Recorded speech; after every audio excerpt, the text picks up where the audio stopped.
nandito ngayon. Ang misyong tinutukoy ko ay ang Miss Popular Contest. Sumali kasi ako at siyempre gusto ko manalo. Kaya sana supportahan niyo ako. Iboto niyo si Nanalyn para ako magtagumpay. Well, ito naman si Kendolyn. Hindi siya sumali sa Miss Popular. Sabi niya ako na lang iboto niyo. Maraming salamat!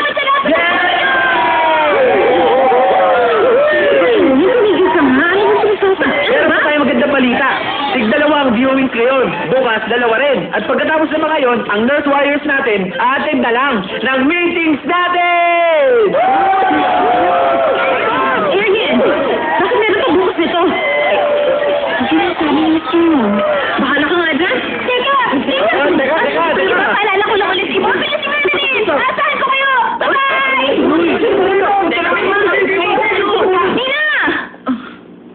Ina! Huwag ka naman magalit sa akin. Sige na. Diba, Nina? Sabi mo naman lang to, diba?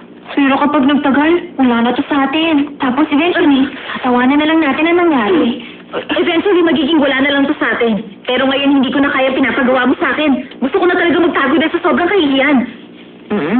Nina, tulungan mo naman ako dito. Sige na. 2 shows na lang naman. 2 shows na lang? Bahala ka sa buhay mo! Asar na ako! Ayoko na! Once hindi na ginagawa itong school festival, tapos nagkakaganito pa! Bahala ka naman, Arian! Yung test! Isot mo! Walang gasong sakit sa likod. Basta't pulido ang